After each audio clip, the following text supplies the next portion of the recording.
후회 없이 사랑하며 살라, 후회 없이 사랑하며 살라라는 제목으로 하나님 말씀 증거하도록 하겠습니다. 요한일서는 2세대에게 주시는 복음입니다. 1세대가 다 죽거나 순교했습니다. 그러다 보니까 2세대는 이제 뭐 약간 침체가 일어나고 처음에 감격 이런 게 사라졌습니다.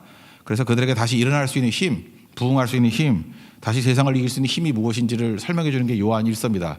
그래서 새롭게 불붙기 위해서 꼭 읽어야 될 게 요한일서고, 특별히 젊은 세대들이 붙들어야 될 신명기 같은 말씀이 요한일서라고 생각을 합니다.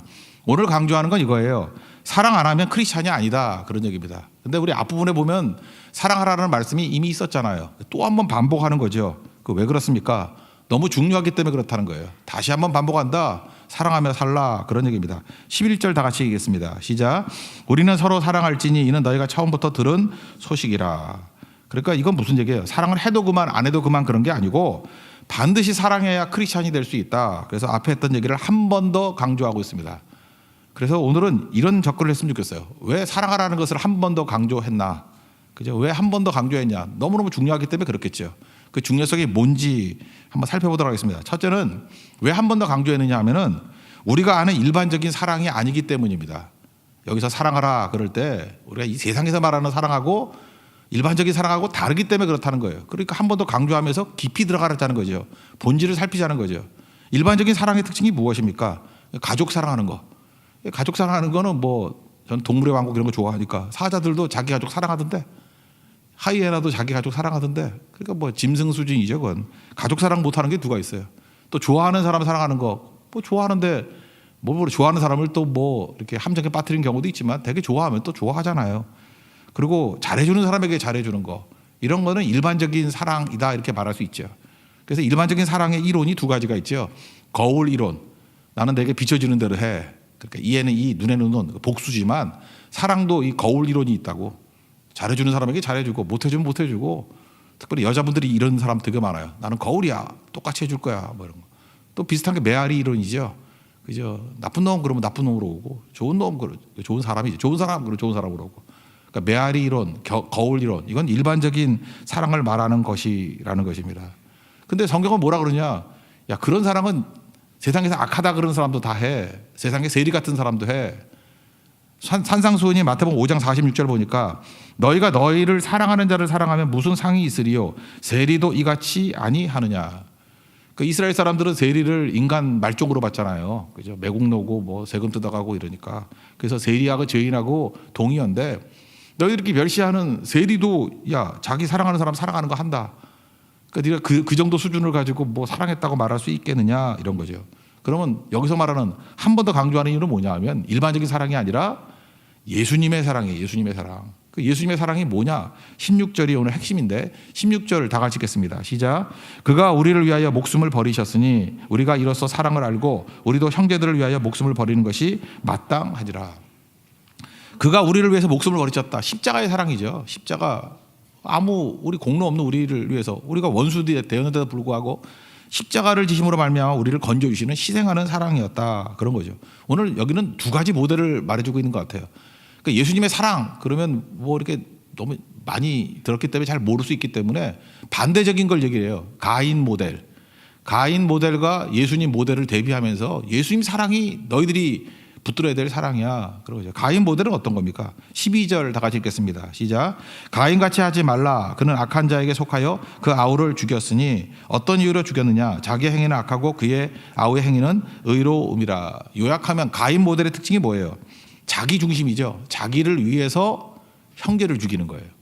그럼 예수님 모델의 특징은 무엇입니까? 반대죠. 형제를 위해서 자기가 죽는 거예요. 그러니까 결국은 예수님 모델이냐 가인 모델이냐 차이점은 누가 죽느냐는 거예요. 내가 죽어서 형제 살리면 예수님 모델이고, 그놈을 죽여서 내가 살면 그건 가인 모델이라는 거예요. 이렇게 생각하니까 우리 사랑이 약간 흔들리는 것 같죠. 우리가 이런 사랑하고 있나? 우리가 대부분 자기중심적인 사람, 이게 교만인데, 자기중심적인 것은 사실 사랑이라고 말하기 힘든 건데 다 남을 죽이는 거예요. 남을 희생해가지고 내가 살아나는 거예요. 그게 권력 아니에요. 그게 힘이고, 그게 무슨 사랑이냐, 그런 거죠. 크리스찬이 이렇다 그러면 이건 참된 크리스찬이 아니다. 그러므로 가인 모델을 따라가고 있는 것을 한번 점검해봐라. 혹시 이런 모습이 내 안에서 이렇게 섬찟하게 찾아오지 않냐? 그러면 그거 가짜고, 예수님 모델인데 자기를 죽여서 형제를 살리는 것이다. 그게 예수님 모델이다. 이렇게 얘기를 합니다. 그 예수님 모델의 특징은 뭐예요? 자기 희생적이고 또 내려놓는 거죠. 우리 내려놓으면 찬양이 있지만 그게 나를 버리고 그죠? 그 길을 걷는 거예요. 십자가의 길을 걷는 거예요. 그게 예수님의 사랑의 모델이라는 것입니다. 그러면 우리도 그 길 걸으라는 거죠. 그 뒷부분 보세요. 우리도 형제들을 위하여 목숨을 버리는 것이 마땅하니라. 예수님께서 원하시는 사랑은 그 십자가의 사랑을 원한다는 거예요. 우리에게도. 근데 이게 현실적으로 우리가 실제로 그렇게 되는지 안 되는지 뭐 모를 수도 있잖아요. 미래적인 것도 있을 수 있으니까. 실제적이지 않죠. 그래서 예수님은 예수님의 모델, 예수님의 사랑을 보여주기 위해서 작은 것부터 시작해야 되는 거예요. 작은 것부터. 그래서 그 구체적인 내용이 17절과 18절에 나와 있습니다. 17, 18절 읽겠습니다. 시작. 누가 이 세상의 재물을 가지고 형제의 궁핍함을 보고도 도와줄 마음을 닫으면 하나님의 사랑이 어찌 그 속에 거하겠느냐. 자녀들아 우리가 말과 혀로만 사랑하지 말고 행함과 진실함으로 하자. 그러니까 십자가의 사랑 그러면 뭐 그때 되면 내가 그렇게 할게요. 그렇게 말하지 말고 지금 당장 제일 쉽게 할 수 있는 일이 뭐냐면 재물을 가지고 이 세상 재물을 가지고 궁핍한 형제를 사랑하고 돕는 거 그거부터 시작하라 그런 얘기예요. 세상에서 줄 수 있는 것 중에 제일 쉬운 게 돈이죠. 안 그렇습니까? 여러분 어떤 형제에게 내 눈을 뽑아주겠다 못하죠. 뭐 손가락 하나를 잘라주겠다 안중근이에요 못하죠. 그죠?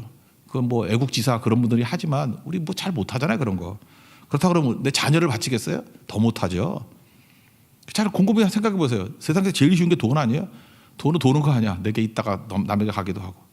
그래서 사실은 돈으로도 사랑할 줄 모른다 그러면 아무것도 못하는 거예요. 아무것도. 그 제가 누누이 얘기하는 게 우리 딸들 맨날 물는데 뭐 어떤 남자놈이 자기를 좋아하는 일 나쁘지 어떻게 하냐. 너한테 돈 쓰니? 그거 물어봐요. 돈 안 쓰면 사랑하는 거 아니에요. 남자가 여자 사랑하면 돈 쓰지 돈 안 쓰나? 원래 뭐 아껴서 그러는데 아니에요. 그러잖아요. 짠돌이도 다 써요. 사랑하면 다 쓴다고. 물론 이제 결혼하면 안 쓰지. 그러나 쓴다고. 그래서 돈도 주지 못한다 그러는 거 그게 뭔 놈의 사랑이야. 아무것도 아니죠. 저는 약간의 현찰을 갖고 다니거든요. 왜 현찰을 갖고 다니냐면 요즘에 보면 그래 이렇게 카드 안 드는 자동 판매기도 있더라고. 이게 좀 뭐 조그만 거잖아요. 뭐 1,000원짜리 이런 거 주려고 그러면 이렇게 현찰 갖고 다녀야지 줄 수 있고 또 선교사님이나 이렇게 목사님들 만날 때가 많이 있기 때문에 그때 뭐 카드로 줄 수는 없잖아요. 그래서 헌금하고 뭐 이런 거 위해서 그래서 갖고 다니는 거예요. 저한테 왜 현찰 갖고 다니냐? 카드 하나 하면 되는데 그런 마음이 들어서 그래. 그런 마음이 들어서. 그러니까 뭐예요? 이게 이 작은 것부터 할 수 있는 거죠. 우리 교인들 뭐 요즘엔 팬데믹이기 때문에 많이 못 돌아다니지만 그래도 이렇게 뭐 출장이나 이렇게 지방 갈 때가 있잖아요. 그때마다 우리 성도들 좋은 얘기들이 많이 들어와요. 어떤 목사님 한번 연락이 왔는데 벌써 한 1년 전 뭐 이때 말씀 증거했던 것 같은데 어떻게 지방 다니고 하면 그 지나가던 교회, 동네 교회에 찾아가서 인사드리고 좀 헌금 좀 하고 오라고. 그랬더니 어떤 성도님이 그랬던 것 같아요. 이분은 좀 많이 했대. 저는 뭐 한 5만 원, 10만 원 이렇게 생각을 했었는데 30만 원을 헌금을 했대요. 강원도 어떤 지역에. 목사님이 어떻게 하는지 그랬더니 이게 교회 봉투에다 넣어가지고 했더라고. 여기 되게 좋은 효과인 것 같아. 교회 봉투에다가 우리 홍대세교회 봉투에다가. 그랬더니 이제 연락이 와가지고 고맙다고 얘기를 하면서 그 헌금도 헌금이지만 같이 기도해주고 이렇게 나눴더니 그 성교더라고요. 얼마나 마음이 힘이 되고 든든한지 모르겠다고. 그래서 그게 사모님에게 얘기하고 또 가족들에게 얘기하고 또 교인들에게도 분명히 얘기했던 것 같아 보니까. 그래서 많은 사람들이 힘을 얻고 고립되지 않았다라는 거. 그죠? 우리 다 이렇게 믿음 안에서 교회들이 연결돼 있다라는 거. 그죠? 언제든지 손만 내밀면 같이 일어날 수 있다라는 거. 그래서 그게 참 힘이 된다 그런 얘기를 하더라고요. 우리가 지금 여러 교회들 그 선교하는 것들이 다 그런 거 아닙니까? 우리가 하나라고 형제라고 그런 거예요. 그러니까 시작이 뭐부터 해야 돼요? 물질부터. 이 뭐 재물부터 가니까 기도도 가고 또 찾아갈 것 같은데 거기 그죠? 이렇게 발길도 가고 그렇게 된다라는 것입니다. 근데 우리는 일반적인 사랑은 뭐예요? 그냥 상대가 하는 것부터 한다 그러면 내가 주도권을 다 잃어버리는 거 아니에요? 잘해주면 잘해주고 그럼 뭐예요 나는? 뭘 못하지? 상대 하는 대로 나 따라하는 거 아니야? 그게 뭐 사는 거예요? 끌려다니는 거죠. 그러니까 뭐부터 생각해야 되냐면은 그냥 주는 사랑이 중요한 거예요. 희생하는 사랑이. 사람의 인지상정이 무엇입니까? 마음에 드는 사람, 누구 보면 이렇게 자기가 좋아하는 사람 있잖아요. 마음에 드는 사람한테 잘해주는 거, 사랑하는 거 뭐 힘들어요. 또 수준이 대등한 사람, 사람은 자기가 수준이 비슷할 때 좀 편하거든. 유유상종이라고. 근데 수준이 좀 다를 때 힘들지만 그때 희생하는 게 사랑이죠. 이익이 되는 사람, 만당 가지고 뭐 하나라도 정서적으로 이익이 되는 사람이 좋은 거 아니에요. 근데 이 반대로 가야 된다는 것입니다. 여러분 만나면 부담이 되는 사람도 만나야죠. 희생해야 될 사람이 있잖아요. 제일 힘든 건 고마움을 모르는 사람이죠. 뭐 꼭 그 얘기를 들어야가 아니라 하나님께 감사하면 되지만 좀 이렇게 이상한 사람이 있어요, 그죠? 전혀 고마움을 모르고 자꾸 화가 나게 만드는 사람이 있어요. 그래도 오래 참아야 되는 거죠. 그러니까 뭘 해야 되겠습니까? 손해보고 희생하는 거, 그거 계속해야 된다는 거예요. 마음부터 다스려야 됩니다. 그래서 사실 구제나 섬김할 때, 이 사랑을 베풀 때요, 기도가 더 많이 필요합니다. 오히려 도움 받을 때보다 도와줄 때 기도가 더 많이 필요해요. 겸손하게 하옵소서. 그리고 마음부터 하나님의 사랑으로 넘쳐나게 해주세요. 로마서 5장 5절 같이 하나님의 사랑이 부음받음이니 그래야 된다는 거예요. 그러지 않으면 어떤 일이 벌어지죠? 마음의 상태가 안 좋으면 뭘 하든 간에 부작용이 일어난다. 성경 그 얘기라고 있어요. 미워하면 살인이고 여자를 보고 음욕을 품으면 간음한 거라고. 그러니까 마음이 중요하다는 거죠. 그 맥락으로 여기 말씀도 있네요. 15절 다 같이 읽겠습니다. 시작. 그 형제를 미워하는 자마다 살인하는 자니 살인하는 자마다 영생이 그 속에 거하지 아니하는 것을 너희가 아는 바라. 그러니까 구제사역하기 전에 뭐부터 해야 돼요? 마음부터 다스려야 된다는 거예요. 그리스도의 사랑으로 넘쳐나게 해 주십시오. 우린 그러잖아요. 뭐 미움이 터져 나온다고. 우리 지금 뭐 약간만 건드려도 막 미움, 분노 폭발하는 사람 있잖아요. 좀 이렇게 탁 건들면 사랑이 터져 나오면 안 될까? 그 사람은 나도 모르게 사랑했어. 막 나 사랑 안 하려고 그랬는데 뭐 미친 듯이 사랑할 만해. 이렇게 돼야 되는데 우리는 의도하지 않았는데 건들면 미움이 터져 나오고 분노가 터져 나오고. 분노 조절 장애 그러잖아요. 우리 크리스찬들은 사랑 조절 장애가 돼야 돼. 그죠? 좀 적당히 사랑해야 되는데 과도하게 사랑하는 거. 그런 거죠. 저 사람한테는 그냥 물질만 주면 되는데 막 몸을 날리려고 그러고. 아, 요번에 보니까 그 무슨 뭐 경호원 뭐 여자분이 유명해졌다며. 내가 뭐 그 신문 얼핏 보고 보니까 그게 희생이 되고만 진짜 사랑한다 그러면 뭐 폭발물 같은 거 날라오는데 몸으로 탁 맞고 그냥 병인지 알고 막은 것 같은데 내가 보니까 폭탄이면 수먹기 악해서 그래 악해서. 근데 만약에 그렇다고 그러면 우리도 어떤 사람을 그렇게 경호하듯이 내 몸을 날려가지고 막는다 그러면 그거 사랑인 것 같아요, 그죠? 예. 근데 좀 과도하죠. 예, 그러나 그러니까 그 정도 사랑을 하는 거예요. 그러니까 무슨 얘기인지 아시겠죠? 왜 또 강조하는 거예요? 일반적인 사랑하고 다르고 핵심은 이거예요. 예수의 사랑이라는 거예요. 예수의 사랑.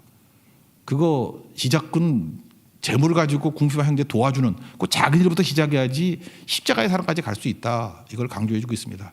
여러분 세상에서 말하는 일반적인 사랑이 아니라 예수님의 모델, 예수님의 사랑을 할 수 있는 믿음의 종 되기를 축원합니다. 두 번째, 한 번 더 강조하는 이유는 뭐냐? 이런 거예요. 믿는다는 것과 사랑하는 것이 동일하기 때문에 그렇다는 거예요. 이게 참 중요한 것 같은데 믿음 그러면 믿음 추구한다고 되는 게 아니라 믿음을 강화시키고 싶으면 사랑을 치라고요. 사랑을 더 강하게 하면 믿음이 강화되고 또 사랑하고 싶으면 어떻게 되냐? 또 믿음을 강화시키면 된다. 뭐 이런 맥락으로 접근하는 것 같아요. 23절 다 같이 읽겠습니다. 시작. 그의 계명은 이것이니 곧 그 아들 예수 그리스도의 이름을 믿고 그가 우리에게 주신 계명대로 서로 사랑할 것이니라. 여기 그 예수 그리스도의 이름을 믿고 믿음 가고 주신 계명대로 서로 사랑하는 거 이게 같다라는 거죠. 믿음과 사랑이 사실은 같다라는 거예요. 우리가 지금 우리 크리스찬들을 갖다 믿는 자라 그러잖아요. 믿음으로 구원받죠. 믿음 강조하잖아요. 기독교마다. 근데 이게 왜곡되고 이름만 남는 거, 그걸 유명무실 그러는데 믿음이 이름만 남고 역사하지 않을 때 그때 믿습니다 이렇게 하다 되는 게 아니라 사랑, 그리스도의 사랑, 십자가 사랑을 하면 믿음이 굳건해지게 된다라는 것입니다. 그래서 믿음의 열매가 사랑이에요. 그 열매를 보면 뿌리 있는 거 아니에요, 그죠? 믿음이 있는 거 아니에요. 그래서 믿음을 믿음으로 추구하지 말고 사랑으로 추구하라는 거예요. 내가 진짜 그리스도의 사랑을 하고 있는가? 그럼 믿음이 확고해진다는 것입니다. 갈라디아 5장 6절을 보면은 사랑으로서 역사하는 믿음뿐이라. 그러니까 믿음이 중요한데 믿음은 믿음으로 추구한다고 되는 게 아니고 사랑으로 역사하는 것. 그럼 믿음이 된다는 거예요. 믿음이. 그러니까 구원의 조건이 믿음이죠. 근데 믿음의 열매는 사랑이라고요. 그러니까 믿음과 사랑이 이렇게 교호적으로 사용되고 있습니다. 이거 예증을 한번 들어볼까요? 14절을 읽어보면 바꿀 수 있어요. 치환할 수 있어요. 이게 원래 믿음이 들어갈 자리인데 사랑이 들어가 있잖아요. 14절 다 같이 읽겠습니다. 시작. 우리는 형제를 사랑함으로 사망에서 옮겨 생명으로 들어간 줄을 알거니와 사랑하지 아니하는 자는 사망에 머물러 있느니라. 여기 보세요. 사망에서 생명으로 옮겨가는 거 원래는 뭐예요? 요한복음 맥락을 보면 믿음이잖아요. 믿음. 우리가 믿으면 예수를 믿으면 독생자를 믿으면 사망에서 옮겨 생명으로 들어갔는지라. 그거 아니에요. 근데 그 믿음이 들어갈 자리에 뭐가 들어갔어요? 형제 사랑이 들어가 있어요. 그러니까 이 치환해서 사용할 수 있다는 거죠. 뒷부분도 보세요. 사랑하지 아니하는 사망에 머물러 있느니라. 믿지 않는 자는 사망에 머물러 있느니라. 원래 그래야 되는 거 아니에요. 근데 사랑하지 아니하는 자는 사망에 머물러 있느니라. 이렇게 치환할 수 있다라는 것입니다. 근데 그 중간에 뭐라고 돼 있어요? 알거니와. 알거니와가 뭐죠? 이게 일반적인 뭐 킹제임스 버전이나 NIV 같은 데는 no, 그냥 안다 이렇게 돼 있는데 NLT 같은 데는 prove라고 돼. prove. 그러니까 뭐예요? 확신이란 뜻이에요. 확신. 증명하다. 그러니까 내가 믿음에 있는지 이게 확신을 얻는 거. 믿음의 확신이라 그러죠. 우리 뭐 옛날 한 30년 전에 뭐 구원의 확신이라 그랬나? 뭐 구원 받으셨습니까? 구원의 확신이 있습니까? 이러잖아요. 구원의 확신, 그러니까 믿음의 확신이 어디서 오느냐? 사랑할 때 확신이 온다는 거예요. 그 믿음 그런다고 믿음의 확신이 오는 게 아니고 뿌리가 또 뭐냐면 사랑이에요. 사랑하는 행동들을 할 때 믿음의 확신이 확 밀려오게 된다라는 것입니다. 이게 되게 중요해요. 이게 사랑에 뜨거움이 생기고 굳건하게 된다라는 거예요. 이게 믿음에도 불순물이 있잖아요. 뭐 의심, 뭐 이런 것들. 근데 사랑하면 그게 다 사라져 버리고 굳건해진다는 것입니다. 18절, 19절 그런 맥락에서 한번 읽어봅시다. 시작. 자녀들아, 우리가 말과 혀로만 사랑하지 말고 행함과 진실함으로 하자. 이로써 우리가 진리에 속한 줄 알고 또 우리 마음을 주 앞에서 굳세게 하리니. 굳세게 되는 게 어디에 있어요? 말과 혀로만 사랑하는 게 아니라 행함과 진실함으로 진짜 사랑할 때 굳건해진다는 거, 굳건해진다는 거. 우리 성도 가운데 그런 성도 있습니다. 시험이 올 때마다, 시험이 온다고 다 흔들리는 거 아니죠. 가끔 흔들려야 되잖아요. 근데 어떤 성도는 시험이 올 때마다 흔들리는 성도가 있어요. 어쩜 그렇게 예외가 없는지. 작은 시험이 와도 흔들리고, 큰 시험을 하고 물론 흔들리고, 중간 시험을 와도 뭐 흔들흔들. 그래서 그 형제 별명이 흔들바위예요. 흔들바위. 너무 흔들려가지고 흔들바위. 그죠? 너무너무 흔들려요. 근데 흔들리지 않고 굳세게 되는 방법이 뭐예요? 믿음 주시옵소서 그런다고 되는 게 아니라 그 형제 제 친구인데 이렇게 누구 섬기고 이렇게 하다 보니까 요즘에 믿음이 굳어져 장로됐어요 지금. 근데 그 방법이 뭐였냐 보면은 이런 식의 표현을 안 썼는데 그 형제가 그렇게 총각 때 그러지 않았는데 잘 섬기더라고. 예수님의 사랑이 들어간 거죠. 그리고 섬기고 돕고 지금도 뭐 선교 후원도 엄청나게 하고 그게 사랑 아니에요. 사랑. 사랑하는 행동들을 쭉 하니까 행함과 진실함으로 하니까 사랑의 열매로 뭐가 맺혀지냐면 믿음이 굳건해져 있더라니까요. 흔들바위였어요. 흔들흔들 하던 사람인데 지금 굳건해졌어요. 든든해졌다고. 여러분 그 사락사랑 흔들바위 있잖아요. 흔들리니까 잠깐만 밀어. 나도 한번 밀어봤어. 근데 일반 바위 미는 사람이 있어요. 헛수고죠. 뭐 아무리 밀어봐야 움직이지도 않는 거. 마귀도 그래요. 흔들흔들하는 사람에게 시험이 계속 와. 흔들바위니까 흔들어야지. 근데 굳건하게 한번 서보세요. 흔들리지 않으면 그 인건비도 안 나와요. 밀어봤자 아예 손도 안 댄다고. 그러니까 믿음이 굳세게 하옵소서. 어디에 있느냐? 사랑하면 된다라는 거죠. 흔들리지 않는 사랑. 그래서 고린도전서 13장을 보면 사랑장이라 그러잖아요. 쭉 읽어보면은 처음에 사랑의 목록이 쭉 나와. 4절부터 보면 사랑은 오래 참고 사랑은 온유하며 시기하지 아니하며 사랑은 뭐 어쩌고 저쩌고 쭉 나가다가 그 다음에 7절에 보면은 사랑 목록 마지막이거든요. 모든 것을 참으며 모든 것을 믿으며 모든 것을 견디느니라. 믿음, 에무나 특징이 뭐라 그랬어요? 에무나 믿음의 특징, 견딤, 버팀이라 그랬잖아요. 근데 사랑을 오래 참고로부터 시작해가지고 사랑의 마지막은 모양이 사랑 설명이 아니라 믿음 설명 같이 되잖아요. 모든 것을 참으며 모든 것을 믿으며 뭐 믿음이 들어가 있잖아. 모든 것을 견디느니라. 에무나 설명해요. 참고 견디고 참음 견딤 가운데는 아예 노골적으로 믿으며. 다시 볼까요? 고린도서 13장 7절 모든 것을 참으며. 믿음 아니에요. 모든 것을 믿으며. 믿으니까 믿음이. 모든 것을 견디느니라. 에무나 견디고 버티는 거라며. 이제 아시겠어요? 사랑으로 시작해서 뭐 같이 끝나요? 믿음 같이 끝나. 그러니까 사랑을 계속하면 뭐가 굳건해져요? 믿음이 콘크리트 같이 돼버린다고. 집에 가셔서 고린도서 13장 4절부터 7절까지 쭉 읽어보세요. 이게 왜 사랑이지? 헷갈린다고. 사랑으로 시작했지만 믿음으로 끝이 난다고. 그러니까 사랑과 믿음은 동일한 것이고 언제나 이런 접근을 해야 된다는 것입니다. 내가 믿음이 흔들리는데 사랑을 더 해야 된다. 사랑에 흔들림이 있어? 믿어야 된다. 이거 뭐 남녀지간에도 비슷한 거 아닌가요? 어떤 사람을 막 사랑하는데 사랑이 흔들흔들해. 그럼 한번 믿어주는 거야. 믿어주면은 사랑이 불타게 되죠. 그죠? 또 그다음에 반대로 사랑이 흔들흔들해. 아니 믿음이 흔들흔들해. 그러면 이놈은 진짜 믿을 수 없는 놈이야. 근데 덮어놓고 사랑하는 거야. 사랑하면 믿음이 회복이 돼요. 혹시 여러분들 믿음의 위기가 있습니까? 사랑하십시오. 사랑의 위기가 있습니까? 한번 믿어주십시오. 그러면 그게 흔들리지 않게 된다는 거예요. 이게 원리라는 거, 원리. 그래서 한 번 더 강조하고 있다. 이렇게 말하고 있다라는 것입니다. 그리고 세 번째 이유는 뭐냐? 한 번 더 강조하는 이유는 기도 응답이 있다는 거예요. 사랑하면 구하는 대로 다 받는다. 이게 너무 좋죠. 기도 응답이 있다고. 22절 다 같이 읽겠습니다. 시작.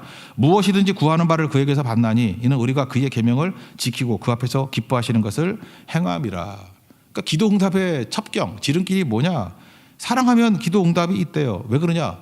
그 이유가 뭘까 생각해보세요. 하나님의 뜻을 하니까. 하나님의 뜻대로 구하면 구해 주시잖아요. 하나님의 뜻이 뭐예요? 하나님의 뜻을 제일 잘하는 방법.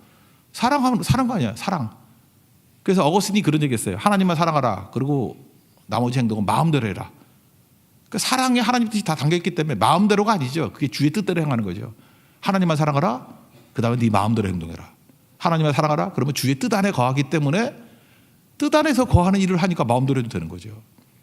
이게 같은 뭐 맥락의 말씀이 있고 한번 뒤에 넘어가세요. 5장 14, 15절 읽겠습니다. 요한일서 5장 14, 15절. 미리 한번 섬겨봅시다. 시작. 다 같이 읽겠습니다. 시작. 그를 향하여 우리가 가진 바 담대함이 이것이니 그의 뜻대로 무엇을 구하면 들으심이라. 우리가 무엇이든지 구하는 바를 들으시는 줄 안즉 우리가 그에게 구한 그것을 얻은 줄을 또한 아느니라. 그러니까 뭐예요? 사랑하면 하나님의 뜻대로 구하는 거기 때문에 담대함도 생기고 반드시 기도 응답이 있다. 그런 얘기죠. 이거 뭐 예증으로 몇 개 든다 보면 뭐 이런 거죠. 사랑에 섬김 있는 성도들이 있잖아요. 뭐 믿음도 있죠. 근데 믿음이 사랑의 섬김으로 드러나. 잘 섬겨요. 우리 교인들 가운데 병상에 있는 성도들인데 아프다 그러면 항상 이렇게 찾아가는 성도들이 있잖아요. 그다음에 뭐 그 상처, 마음의 상처 뭐 이런 거 있잖아요. 가정의 상처들이 있으면 꼭 가서 위로해주고. 요즘에 코로나로 어렵잖아요. 근데 제가 신문 기사를 보니까 그렇더라고요. 코로나인데 자기 와가지고 도와줄 수 있는 사람이 아무도 없는 사람이 60%래. 정말 외롭게 사는 것 같아요. 현대인들은. 그래서 최고의 복지가 이웃이라 그랬죠. 이웃만큼 좋은 게 어디 있어요. 요즘에 여러분 그 장례식도 가보면요 사람도 없어요. 요즘에 뭐 서로 이렇게 단절하고 살아서 그런지 모르지만 뭐 별로 없어요 사람들이. 근데 우리 교회만은 사람들이 바글바글해. 그게 사랑이 있다는 거죠. 어려울 때 찾아가고 섬기고 힘이 되고 그런 거죠. 그러니까 제일 좋은 게 뭐예요? 이렇게 섬김이 있는 거, 사랑의 섬김이 있는 거.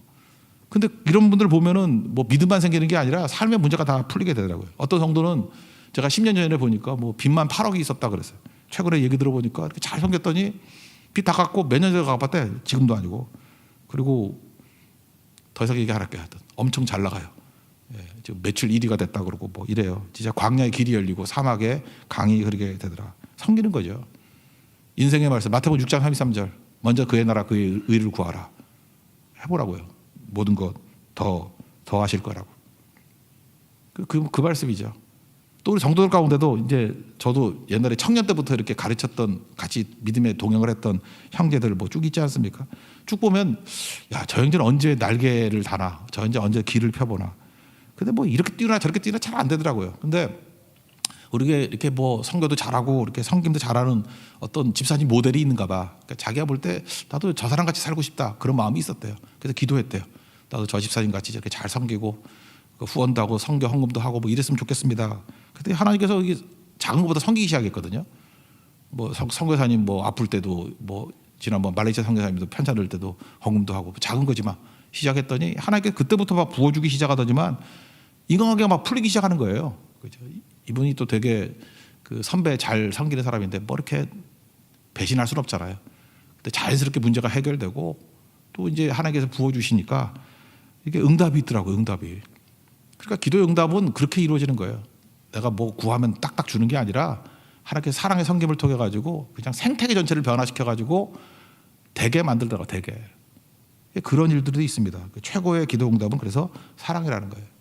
그냥 우리 성도들 얘기하면 또 누군지 알까 봐 그만하고 로마 시대 얘기를 한번 해볼까요? 로마 시대가 사랑의 섬김이 있었습니다. 거기도 이제 전염병이 있었거든. 전염병이 죽이는데 전염병이 있으면 다 도망가잖아요. 다 피하잖아요. 그러니까 누가 남아요? 장애인들 남고 진짜 중증 환자들만 남는 거야. 그거 죽으란 얘기지. 다 떠나가 버리면 누가 있겠어요. 그리고 진짜 요즘에 뭐 도시 폐쇄하듯이 이렇게 뭐 거기 못 들어가게 만들고 꼭 굶어 죽는 거죠. 병들면 굶어 죽는 거였어요. 근데 거기에 끝까지 남아있는 건강한 사람들은 크리스찬들이 남았대.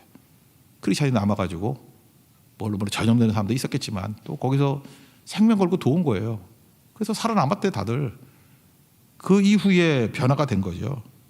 그죠? 그게 기독교였어요. 기독교. 저들의 사랑을 보라고, 저들의 희생을 보라고. 똑같은 게 일제 시대 때요. 일제 강점기 때 대구 쪽에 그 사과 많이 있는데 거기 전염병이 막 돌았대요.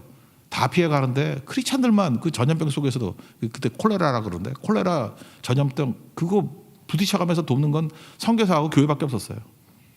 그래서 대구 지역에 원래 그 복음의 불모지인데 그때 이후에 교회 뿌리 내렸다고 하더라고. 대구 중심으로 대구 지역에 그런 얘기를 들어봤어요. 그러니까 뭐예요? 성인과 희생이죠. 사랑의 희생 그런 거죠. 또 하나 이 로마 시대 때 이 처녀들 젊은 여자들이 좀 모순적인 기도를 했다라는 거예요. 모순적인 기도. 하나님, 내가 우리 가정에 들어가서 잘 영향을 미치는 복음의 전도자가 되기를 원합니다. 이게 첫 번째 기도였고, 두 번째는 순결한 크리스찬 되기를 원합니다. 거룩한 크리스찬 되기를 원합니다. 이 두 개가 맞을 리가 없죠. 로마 시대는 순결 개념이 없었거든. 난장판이었거든.